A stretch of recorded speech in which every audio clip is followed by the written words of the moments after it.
வணக்கம், இது news minute Tamil. நான் ஷபீர் அகமது. தமிழ்நாட்டில் தொங்கு சட்டசபை போன்ற ஒரு சிச்சுவேஷன் ஏற்படுவது அப்படின்றது ரொம்பவே அரிதிலும் அரிதான ஒரு விஷயம். கடந்த காலங்களில் வரலாற்று ரீதியாக நீங்கள் பார்த்தீங்கன்னா மெட்ராஸ் மாகாணம் இருக்கும்போது 1952 ஒரு முறை இது நடந்திருக்கிறது. அதுக்கப்புறம் 2006 எலெக்ஷன் விஜயகாந்த் கட்சி ஆரம்பித்து வந்த அந்த தேர்தலில் ஒரு சிங்கிள் லார்ஜஸ்ட் பார்ட்டியாக திமுகவால் 96 தொகுதிகள் தான் அவங்களால வாங்க முடிஞ்சு. அதுக்கப்புறம் அந்த மெஜாரிட்டி மார்க்கை திமுகவால் கிராஸ் பண்ண முடியல. அப்போ 35 தொகுதிகள் வைத்திருந்த காங்கிரஸ் கட்சியுடைய ஒரு அவுட் சைட் சப்போர்ட்டோட அவங்க ஆட்சி அமைக்க முடிஞ்சிச்சு. ஸோ இந்த மாதிரி ஒரு கம்ஃபர்டபுள் கோயலேஷன் அமைச்சு தான் ஒரு முறை ஆட்சி என்பது அமைந்திருக்கிறது. ஸோ இந்த தொங்கு சட்டசபை அப்படின்ற ஒரு விஷயம் வந்ததுக்கப்புறம் என்ன நடக்கும் அப்படின்ற பல்வேறு கேள்விகளும் பல்வேறு குழப்பங்களும் மக்கள் மத்தியில் இருக்கிறது. இப்போ தாவேகாவுக்கு பார்த்தீங்கன்னா 234 இடங்களை கொண்ட தமிழ்நாடு அசெம்பிளியில் 108 இடங்கள் தாவேகாவுக்கு கிடைத்திருக்கிறது.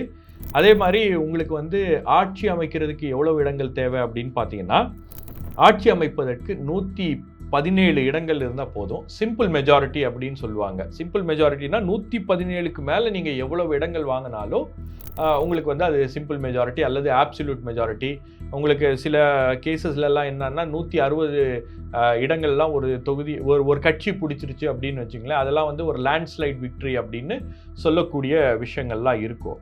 அப்போ இப்போ உங்களுக்கு இந்த மாதிரியான ஒரு சூழல் வந்த உடனே விஜய் எப்படி ஆட்சி அமைப்பார், விஜயோட யார் வருவாங்க, தாவேகாவோட வெளியிலிருந்து ஆதரவு அப்படின்ற ஒரு நிலைப்பாட்டில் எந்தெந்த கட்சிகள்லாம் இருக்கும், அதே போல் நாங்கள் கூட்டு மந்திரி சபை அப்படின்ற ஒரு இடத்துக்கு எந்தெந்த கட்சிகள்லாம் தயாராக இருக்கிறது அப்படின்ற அந்த நம்பர் கேம் இருக்கு இல்லையா, அந்த நம்பர் கிரன்ச் அப்படின்றது தொடர்ந்து நடந்து கொண்டே இருக்கிறது. இது தொடர்பாக பல்வேறு விவாதங்களும் நாம் ஊடகங்களில் பார்த்துட்டு இருக்கோம். இப்போ விஜய் அவர்கள் 2 தொகுதிகளிலிருந்து அவர் தேர்ந்தெடுக்கப்பட்டிருக்கிறார். சென்னையில் இருக்கக்கூடிய பெரம்பூர் தொகுதியிலேருந்து, அதே மாதிரி திருச்சியில் இருக்கக்கூடிய திருச்சி ஈஸ்ட் தொகுதியிலேருந்து 2 தொகுதிகளிலிருந்து எம்எல்ஏவாக தேர்வு செய்யப்பட்டிருக்கிறார். அப்படின்னும் போது உங்களுக்கு அவர் பதவி ஏற்கிறதுக்கு முன்னாடி ஒரு தொகுதியை அவர் ரிசைன் பண்ணணும்.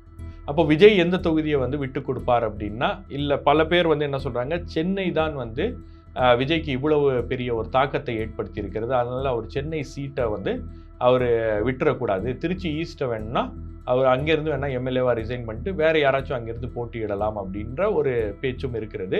அது சம்மந்தமான பல்வேறு விவாதங்களும் கட்சிக்குள்ளே நடந்துகிட்ருக்கு. சென்னை தான் அவங்களுக்கு ஒரு பெரிய வீச்சை கொடுத்துச்சு, அதனால் சென்னையை ஹோல்ட் பண்ணோம் அப்படின்ற ஒரு கருத்தும் கட்சிக்குள்ளே இருக்கிறது. இன்னொரு பக்கம் பார்த்தீங்கன்னா திருச்சி ஈஸ்ட் அப்படின்றது திருச்சி ஒரு மையப்பகுதி, தமிழ்நாட்டுடைய ஒரு மையப்பகுதி.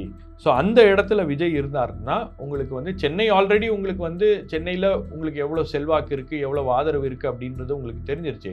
திருச்சி ஈஸ்ட் ஒரு புது கிரவுண்ட் அப்படின்னும் போது அங்கே நீங்கள் அங்கேருந்து ஸ்டார்ட் பண்ணிங்கன்னா மற்ற பகுதிகளெலாம் நீங்கள் கல்டிவேட் பண்ணலாம், மற்ற பகுதிகளெலாம் உங்களுடைய ஸ்ட்ராங் ஹோல்டாக மாற்றலாம் அப்படின்ற ஒரு ஸ்ட்ராங்கான ரெக்கமெண்டேஷனும் விஜய்க்கு போயிருக்கிறது. ஆகவே அவர் திருச்சி ஈஸ்டில் தொடர வேண்டும் அப்படின்றது தான் ஒரு கோரிக்கையாகவும் இருக்கிறது. அது விஜய் தான் முடிவு செய்வார். அப்போ ஒரு தொகுதியிலிருந்து எம்எல்ஏவாக விஜய் ரிசைன் பண்ணிட்டார் அப்படின்னா 234 தொகுதி அப்படின்றது 233 அப்படின்ற அந்த நம்பர் அந்த ஸ்ட்ரென்த் ஆஃப் தி அசெம்பிளி அப்படின்றது 233 வந்துடும். அதில் ஒரு எம்எல்ஏ ஸ்பீக்கராக அவர் பதவியேற்பார். ஸ்பீக்கராக பதவியேற்றார்னா 232 அப்படின்றது அந்த ஹவுஸோடைய ஸ்ட்ரென்த் இருக்கு இல்லையா, அசெம்பிளியோடைய ஸ்ட்ரென்த் 232 அப்படின்னு வந்துடும். இதே மாதிரியான ஒரு சிச்சுவேஷன் நம்பிக்கை வாக்கெடுப்பு அப்படின்றது நீங்கள் கர்நாடகாவில் பார்த்தீங்கன்னா 2018ஆம் ஆண்டு பிஎஸ் எடியூரப்பா, பிஜேபியுடைய முதலமைச்சராக இருந்த பிஎஸ் எடியூரப்பா கவர்மெண்ட் ஃபார்ம் பண்ணிக்கலாம் அப்படின்னு அவரை இன்வைட் பண்ணிட்டாங்க. 15 நாட்களில் நீங்கள் உங்களுடைய மெஜாரிட்டி உங்களுக்கு இருக்குது, மெஜாரிட்டி எம்எல்ஏஸோடைய சப்போர்ட் உங்களுக்கு இருக்குது அப்படின்றத நீங்கள் ப்ரூவ் பண்ணணும் அப்படின்ற மாதிரி கவர்னர் அவருக்கு வாய்ப்பு கொடுத்தாரு. அதே மாதிரி ஒரு வாய்ப்பு தான் இப்போது விஜய்க்கு ஆதரவு இருக்கிறது அப்படின்னு ப்ரூவ் பண்ணுறதுக்கு அந்த நம்பர்ஸ் எவ்வளோ இருக்குது அப்படின்னு பார்த்தீங்கன்னா, விஜய்கிட்ட 108 சீட்ஸ் இருக்குது, காங்கிரஸ்ட்டு 5 சீட்ஸ் இருக்குது. ஆல்ரெடி காங்கிரஸ்ட்டு அவங்க ரீச் அவுட் பண்ணிட்டாங்க. அதுக்கப்புறம் பார்த்தீங்கன்னா உங்களுக்கு சிபிஎம், சிபிஐ, விசிகே இந்த 3 கட்சிகள்கிட்ட தலா 2 தொகுதிகள் வந்து அவங்க ஜெயிச்சிருக்காங்க அப்படின்னும் போது 2 எம்எல்ஏ இவங்க கிட்ட இருக்கு. 6 எம்எல்ஏஸ் வந்து இந்த பிளாக்ல மட்டும் இருக்கு. அதுக்கப்புறம் IUML இந்திய யூனியன் முஸ்லீம் லீக் வந்து 2 எம்எல்ஏஸ் ஜெயிச்சிருக்காங்க. ஸோ அவங்க கிட்ட 2 எம்எல்ஏஸ் இருக்காங்க. அப்போ இவங்களை எல்லாரையும் இவங்களுடைய ஆதரவு இருந்தாலே போதும் விஜயால ஆட்சி அமைக்க முடியும் அப்படின்ற ஒரு சூழல் என்பது இருக்கிறது.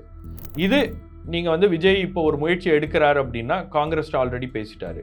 அப்போ இப்போ CPI, CPM, VCK, IUML இந்த 4 பேர்கிட்டையும் அவர் பேசணும்.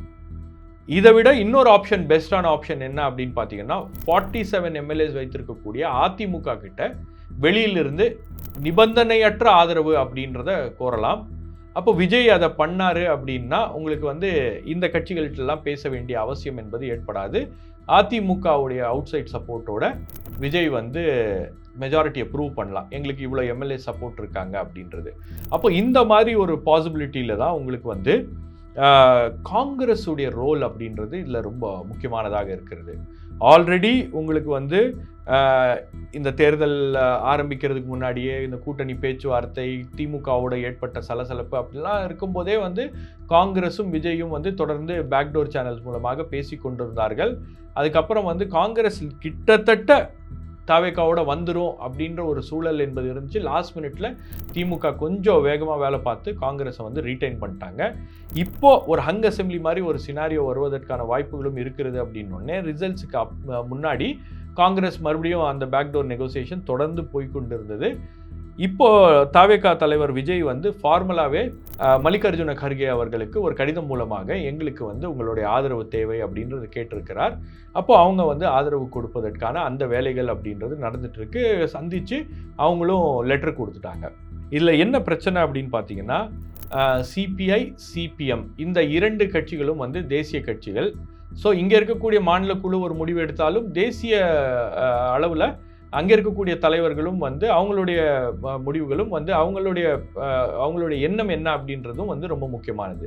இதே மாதிரியான ஒரு லைனை தான் வந்து CPIயும் எடுக்கக்கூடும், CPMமும் எடுக்கக்கூடும். அதே மாதிரி VCKவோட தொடர்ந்து பேசிக்கொண்டே இருக்கிறார்கள். இப்போ CPI, CPM இவங்க எல்லாருக்கும், VCK, காங்கிரஸ் இவங்க எல்லாருக்கும் இருக்கக்கூடிய ஒரு அஜெண்டா என்னன்னா ஒரு ஆன்டி பிஜேபி அப்படின்ற ஒரு இடத்துல இருந்து அவங்க அதை பண்ணுறாங்க. Anti BJP sentiment, anti BJP block அப்படின்றதுனால அவங்க இந்த கட்சிகள்லாம் வந்து தாவேக்காவை சப்போர்ட் பண்ணுறதுக்கான வாய்ப்புகள் அதிகம். ஸோ உங்களுக்கு வந்து அப்போ பிஜேபியோடைய இன்ஃப்ளூயன்ஸில் இருக்கக்கூடிய அதிமுகவுடைய வந்து எந்த செல்வாக்கும் இந்த அரசாங்கத்தில் இருக்காது அப்படின்ற மாதிரி ஒரு எண்ணத்தின் அடிப்படையில் இவங்கெல்லாம் மூவ் பண்ணுறாங்க. ஆனால் அதில் CPI, CPMக்கு வந்து திடீரென்னு நேற்று வரைக்கும் நம்ம இந்தியா அலையன்ஸில் இருந்துட்டு திமுக கூட்டணியில் இருந்துட்டு இன்னைக்கு டக்குன்னு அப்படி மாறி நம்ம போயிட முடியுமா, எங்களுக்கு இன்னும் கொஞ்சம் டைம் வேணுன்றாங்க. அப்போ ராகுல் காந்தி வந்து ஒரு முயற்சி எடுக்கிறார். ராகுல் காந்தி CPI தலைவர்கள், தேசிய தலைவர்கள் D. ராஜா, அதே போல் பிரகாஷ் கரத், CPM தலைவர்கள், அதே போல் MA பேபி இவங்க கிட்டலாம் வந்து தொடர்ந்து பேசி கொண்டிருக்கிறார். அதே மாதிரி உங்களுக்கு வந்து IUMLட்டையும் பேசுகிறாங்க. இந்திய யூனியன் முஸ்லீம் லீக் இருக்கு இல்லையா, இங்கே வந்து அது ஒரு தனி அமைப்பு அப்படின்னாலும் உங்களுக்கு கேரளாவில் IUML ரொம்ப ஸ்ட்ராங்காக இருக்குது அப்படின்னும் போது அந்த தலைவர்களை வைத்து பேசுவதற்கான ஒரு முயற்சி அப்படின்றது நடந்து கொண்டே இருக்கிறது. அப்போ இதெல்லாம் ஒரு பக்கம் நடந்து கொண்டிருந்தால் இன்னொரு பக்கம் வந்து அதிமுக தரப்புல இருந்து சில எம்எல்ஏஸ் வந்து தாவேகா பக்கம் போயிடலாம் அப்படின்னு அவங்களும் வந்து தொடர்ச்சியாக அவங்களுடைய அந்த ஏரியாவில் இருக்கக்கூடிய முக்கியமான தலைவர்கள் இருப்பாங்க இல்லையா, அந்த சீனியர் லீடர்ஸ் இருப்பாங்க இல்லையா, அவங்கெல்லாம் கொஞ்சம் வற்புறுத்திட்டு இருக்காங்க. அதே மாதிரி EPS மீது அதிமுகவுக்குள்ளேயே ஒரு அதிருப்தி என்பது இருக்கிறது. ஏன்னா இந்த தேர்தலில் நாம் சொன்ன விஷயங்கள்லாம் EPS கேட்கல, அதனால் இவ்வளவு பெரிய ஒரு ப்ராப்ளம் வந்துருச்சு அப்படின்ற மாதிரிலாம் சில விஷயங்கள், சில அதிருப்திகள் என்பது அவர்கள் EPSக்கு எதிராக இருக்கிறது அப்படின்னும் போது அந்த தலைவர்கள்லாம் வந்து ஒரு பிளாக்காக வெளியே வந்து நாங்கள் வந்து வெளியிலிருந்து தாவேக்காவுக்கு அன்கண்டிஷனல் ஆதரவு கொடுக்குறோம், எந்த விதமான ஒரு எதிர்பார்ப்பும் இல்லாமல் நாங்கள் ஆதரவு கொடுக்குறோம் அப்படின்ற ஒரு நிலைப்பாடை எடுக்கக்கூடும் அப்படின்ற ஒரு தகவல் அப்படின்றது பரவலாக இருந்து கொண்டிருக்கிறது. ஏன்னா இந்த சின்ன சின்ன கட்சிகள்லாம் இருக்காங்க இல்லையா, CPI, CPM, IUML, VCK இவங்க வந்து லேட்டராக ஒரு பிரச்சனை ஏதாச்சும் பண்ணால் கூட, ஏன்னா உங்களுக்கு வந்து இந்த 117 அப்படின்ற அந்த நம்பர், 118 அப்படின்ற அந்த நம்பர் வரைக்கும் அது வரும். அதில் ஒரு MLA 2 MLA ஏதாச்சும் முரண்டு பிடிச்சாலோ பிரச்சனை பண்ணாலோ உங்களுக்கு ஆட்சி கவிழக்கூடிய ஒரு அபாயம் என்பது இருக்கிறது. அப்போ இந்த அளவுக்கு வந்து ஒரு நம்பர்ஸோடு நீங்கள் ஆட்சி நடத்துவது அப்படின்றது ரொம்ப ரிஸ்க் அப்படின்னா ரொம்ப சேஃப் பெட் வந்து அவங்களுக்கு ADMK தான். ஆனால் ADMK பாஜகவோட கூட்டணியில் இருக்கிறது அப்படின்றது ஒரு பெரிய டிஸ்அட்வான்டேஜ். அதுக்கப்புறம் இவங்க பார்த்தீங்களா பாஜகவோட இவங்க வந்து தொடர்ச்சியாக அதிமுகவும் தாவேக்காவும் ஒரு அண்டர்ஸ்டாண்டிங்கில் இருந்திருக்காங்க அப்படின்னு திமுக விமர்சனங்களை வைக்கக்கூடும். ஸோ பாஜகவுடைய பி டீம் தான் வந்து தாவேக்கா அப்படின்னு சொல்லுவாங்க. அப்படின்னால இப்போ பாஜக கூட்டணியிலேருந்து அதிமுக வெளியே வருகிறதா, அந்த மாதிரி ஒரு அனௌன்ஸ்மெண்ட் அவங்க கொடுத்தாங்க அப்படின்னா அதுக்கப்புறம் நாங்கள் ஆதரவு கொடுக்குறோம் அப்படின்னா இது வந்து ஒரு மூவாக இருக்கும். ஆனால் இபிஎஸ் இதை ஏன் செய்ய வேண்டும் அப்படின்னு ஒரு கட்டாயம் இருக்கிறது அப்படின்னா இது ஒரு மிகப்பெரிய தோல்வி அதிமுகவுக்கு. இந்த தோல்வி வந்து கட்சிக்குள்ளேயே பல்வேறு விதமான அதிருப்திகளை உருவாக்கி இருக்கிறது. சீனியர் லீடர்ஸ்லாம் ரொம்ப கோபமாக இருக்காங்க. அப்போ இந்த லீடர்ஸ்லாம் வந்து தனக்கு எதிராக ரிவால்ட் பண்ணிடக்கூடாது அப்படின்றதுக்காக நான் இந்த மாதிரி ஒரு அரேஞ்ச்மெண்ட்டை பண்ணியிருக்கேன் அப்படின்றத இபிஎஸ் காட்டுவதற்காக தான் இந்த மாதிரி ஒரு முயற்சி இபிஎஸ் தரப்பிலிருந்து எடுக்கப்படுகிறது. பட் கட்சியில் இருக்கக்கூடிய சீனியர்ஸ்லாம் வந்து வேறு விதமான ஒரு மனநிலையில் இருக்கிறார்கள் அப்படின்றதும் வந்து நம்ம பார்க்குறோம். இப்போது இதில் அதிமுகவில் இருக்கக்கூடிய 47 எம்எல்ஏஸில் ஒரு 20 எம்எல்ஏஸ் வந்து வெளியே வந்து தாவேக்காவுக்கு சப்போர்ட் பண்ணால் கூட தாவேக்காவுக்கு ஒரு சிக்கல் அப்படின்றது வரும். ஏன்னா ஆன்டி டிஃபெக்ஷன் லா வந்து உடனே இன்வோக் பண்ண முடியும். ஏன்னா இந்த எம்எல்ஏஸ்லாம் வந்து டிஸ்குவாலிஃபை செய்யப்படுவார்கள். டிஸ்குவாலிஃபை பண்ணாங்கன்னா அப்புறம் மறுபடியும் அவங்க போய் வந்து ரீஎலெக்ஷன்னு இந்த மாதிரி பல்வேறு விஷயங்கள் அப்படின்றது வரும். அதெல்லாம் வந்து ரொம்ப காம்ப்ளிகேட்டட் ப்ராசஸ். ஆனால் அது எப்போ வரும் அப்படின்னு கூட தெரியாது. ஸோ இந்த ரிஸ்க்கை வந்து இந்த எம்எல்ஏஸ் எடுப்பாங்களா அப்படின்றது ஒரு கேள்வி. இப்போ இதில் வந்து ஆன்டி டிஃபெக்ஷன் லா பிரகாரம் பார்த்தீங்கன்னா நீங்கள் வந்து 2/3 எம்எல்ஏஸ் வெளியே வந்தாங்க அப்படின்னா ஆன்டி டிஃபெக்ஷன் லா, அதாவது கட்சி தாவல் தடை சட்டம் வந்து அவங்க இன்வோக் பண்ண முடியாது. அதை வந்து கட்சி தாவல் தடை சட்டத்துக்கு கீழே வராது. அப்போது உங்களுக்கு 47 எம்எல்ஏ இருக்காங்கன்னா அதில் 32 பேர் வந்து வெளியே வரணும். 32 பேர் ஒரு பிளாக்காக வெளியே வந்தாங்க அப்படின்னா ஸ்பீக்கர் அவங்கள வந்து ரெக்கக்னைஸ் பண்ணி அவங்கள ஒரு தனி பிளாக்காக ரெக்கக்னைஸ் பண்ணி பார்ட்டியில் அசெம்பிளியில் அவங்கள வந்து அலோவ் பண்ணலாம். அவங்களுடைய ஆதரவோடு தாவேக்கா ஆட்சி அப்படின்றது வந்து எந்த விதமான ஒரு பிரச்சனையும் இல்லாமல் போகும். அந்த டேர்ம்ஸ் அண்ட் கண்டிஷன்ஸ் என்ன அப்படின்றது அது வந்து அரசியல், அசெம்பிளிக்கும் அதுக்கும் சம்மந்தம் இல்லை. அசெம்பிளியில் உங்களுக்கு ஆதரவு இருக்கா இல்லையா அப்படின்றது மட்டும்தான் மேட்ரு. அதுக்கப்புறம் வந்து உங்களுக்கு கொடுத்த வாக்குறுதிகள், உங்களுக்கு என்ன பண்ணி கொடுக்குறேன்னாங்க, என்ன பண்ணி கொடுக்கலன்னாங்க, அதெல்லாம் வந்து வெளியில் இருக்க பிரச்சனை. அதுக்கும் அசெம்பிளிக்கும் சம்மந்தம் இல்லை. அசெம்பிளியில் உங்களுக்கு எம்எல்ஏக்களுடைய ஆதரவு இருக்கா அப்படின்றது மட்டும்தான் இருக்கிறது. ஸோ இந்த காலகட்டம் அப்படின்றது ஒரு கவர்மெண்ட் ஃபார்மேஷன் அப்படின்றது வந்து விஜய்க்கு ஒரு மிகப்பெரிய சவாலாக மாறி இருக்கிறது. இந்த சவாலில் விஜய் எப்படி வெற்றி பெற போகிறார்? ஆல்ரெடி அவர் காங்கிரஸ் பக்கம் போனதுனால அவர் முழுக்க பிஜேபிக்கு எதிரான ஒரு மனநிலையில் இருக்கிறாரு அப்படின்ற ஒரு மெசேஜை வந்து இன்டைரக்டாக கன்வே பண்ணிட்டாரு.